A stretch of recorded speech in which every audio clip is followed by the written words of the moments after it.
time ago, I had some video up showing some of the interface that you have online with the Renault and with the charging, and kind of what you can do through My ZE online, and also through organisations like Charge Your Car, which is a network primarily in Scotland, also in parts of England, big in the northeast where I think it began, and then it's spreading all over as a kind of single network. So you use the same card for charging.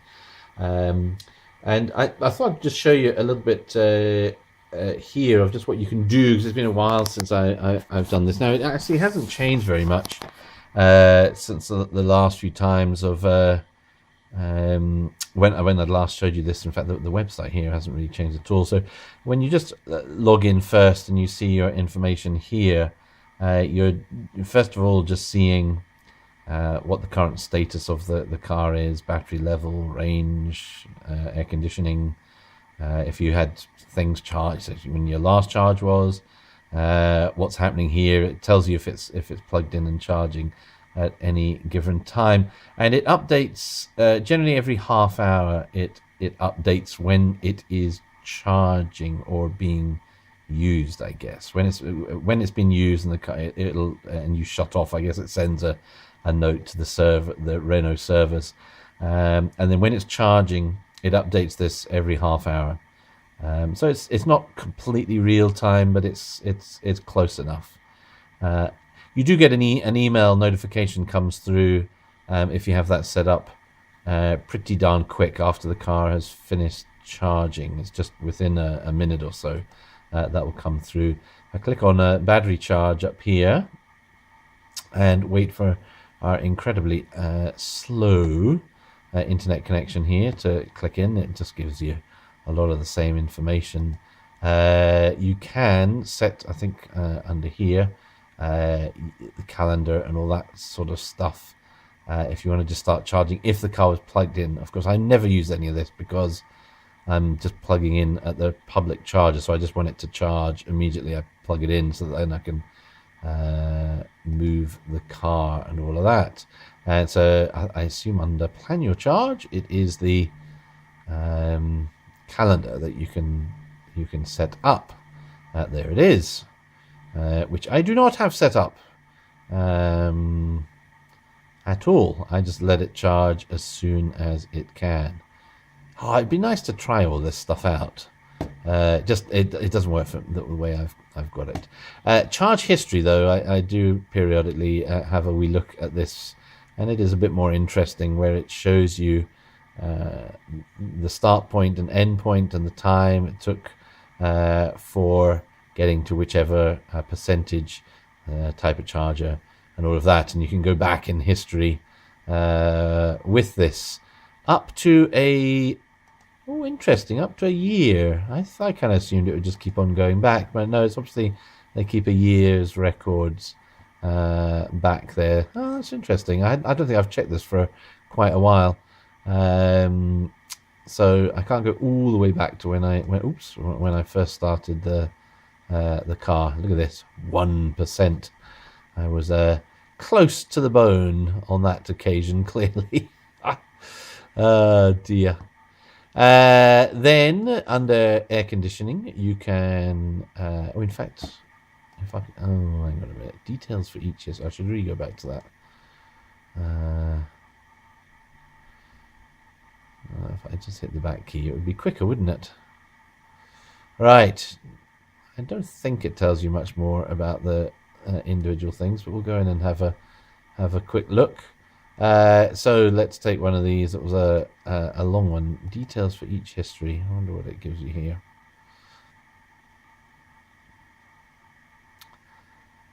Okay, right. So well, there's not much extra information there, is there really? You can cycle through these. Battery charging status. No history data available. Yeah, not much there. Air conditioning is exactly what you'd think. You can turn it on now. You can set a new timer setting for it to turn on. Works best when the car is plugged in and charging, of course. And then you've got a history record. I assume that's kind of the same as your charging history, basically there. Under charging points, I haven't looked in any of this for a while. You can put in stuff, and I bet you, if I put in Aberdeen here, I bet you it is totally out of date and basically useless. We'll see what it comes up with. Alright, it's going to TomTom. Aberdeen City, let's put that in. Unfortunately, we couldn't find electric vehicle charging points. Okay, so Aberdeen has a huge number of charging points. They are really well served. So TomTom, yeah, I don't know where they're getting their information from, but it is woefully out of date. So I just don't use it at all. I don't use the that system. I go straight to the charge your car or Ecotricity or whatever to find out that information, because that is pretty pointless, pretty hopeless. Back here again, and charging advice I think is yeah, it's just information on using the car. So that's that. User and vehicle setting, I think that's all just for the account stuff up there. So yes, and you put in your password and all that, so I'm not going to go into that. Now, I'd mentioned in the my last video when hitting the 10,000 miles that I hadn't been charged for any of that, though I thought I should have been charged for one of those charges, which took place a bit further north, where they are charging £3.80 per use of the rapid charge. So because I was having a look at the websites, I thought I'd go into Charge Your Car, and in Charge Your Car you can get a whole list of your charging sessions, and here you will see on this one here, Northfield Terrace Public Car Park, now there is a figure, £3.80 under cost. That's it. Everything else is either nothing, zero, or it's blank. But we do, so I must have been charged. So those 10,000 miles or so have actually cost me £3.80 in fuel costs. Yeah, I can't really complain, has to be said. But that's quite helpful, having all this information if you're a complete nerd. Always good to to have a note of this. Charging sessions. Now, when you first go onto this web page, that's just a summary version. There's that Northfield Terrace, £3.80 there. It's interesting. You see most of the places you charge at when you kind of look through this.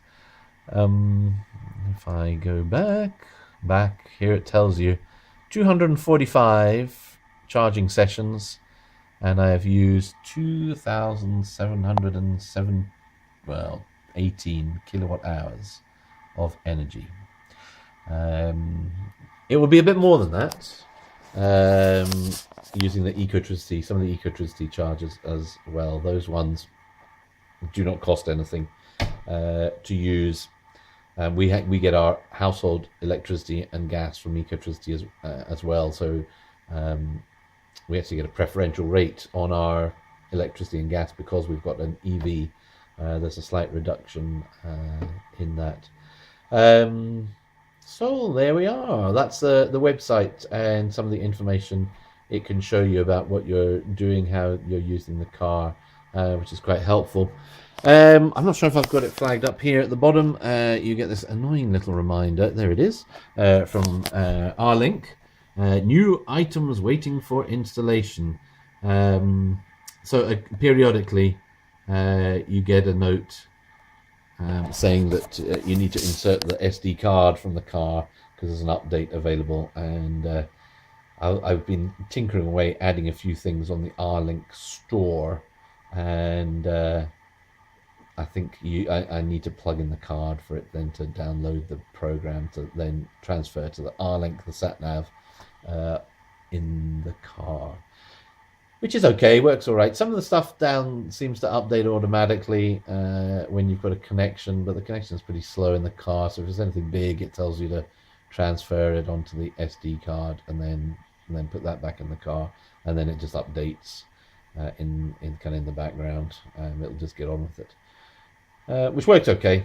My first time, I had a bit of a fail with it when I first got the car, but since then it's been absolutely fine. So there we are. A little on the web side of running an EV, where you get a lot more information than you would with an ordinary car about your usage of that car. All right, time to give my car a treat now.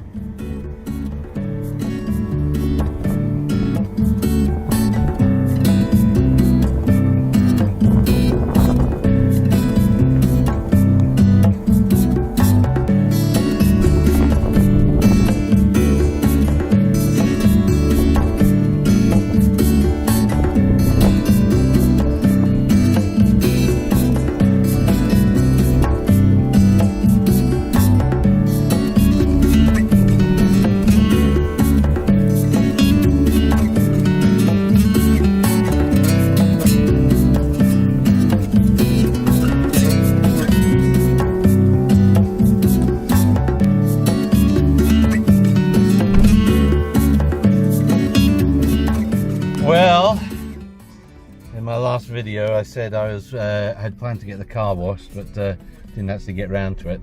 Well, I'm finally getting it washed today, and my goodness me, the family were down at the beach the other day, and well, you can see the evidence of the seagulls all over the poor car, absolutely ruined.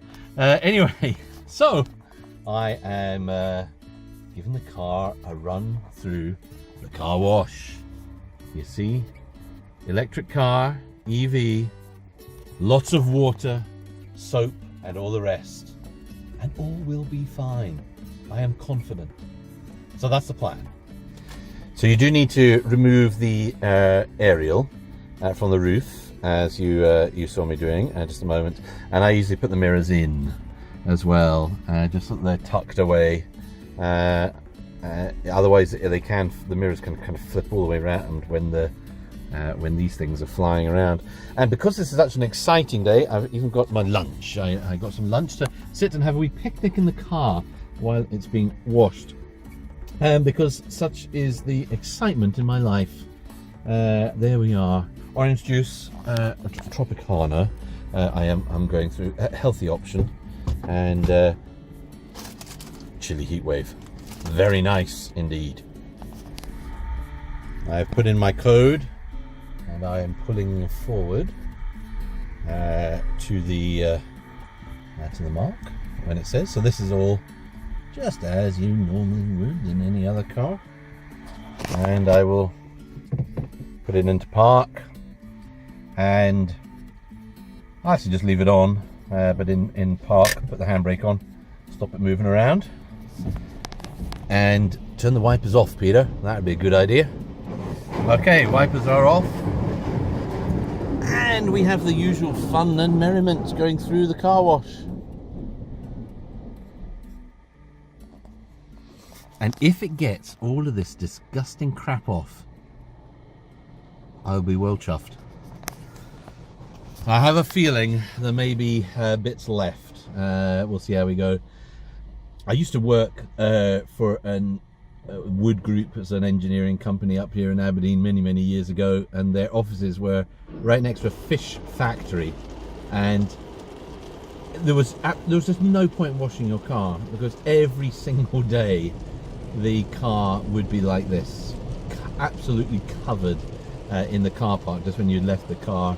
And in those days, what did I have then? It was a Citroen BX, red Citroen BX, and wow, that paintwork took a beating with all of that. Ooh, it's not doing too bad a job. Not doing too bad a job. Yeah, how's the windscreen doing?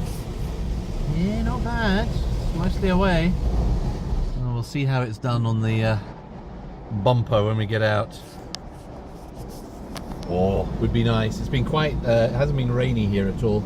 last few days, so I was rather fearing it got really caked in. Here's hoping.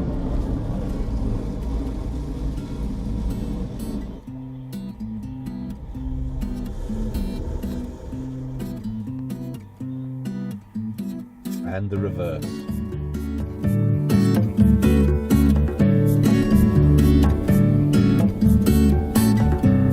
The dryer is doing its return pass, giving the car a nice blow dry.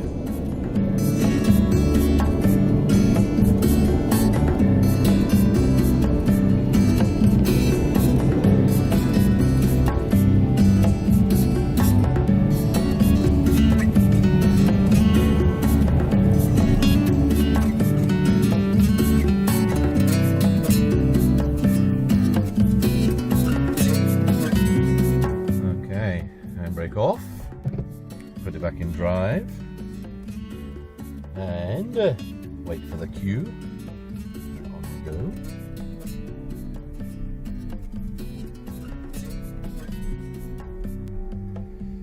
All right, we will stop. We'll see when we get the aerial, so put it back on.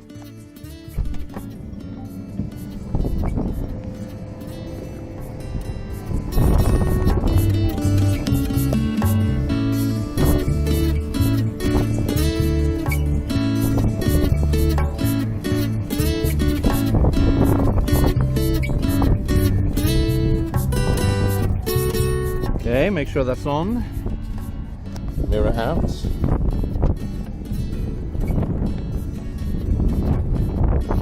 Not too bad. Not too bad at all.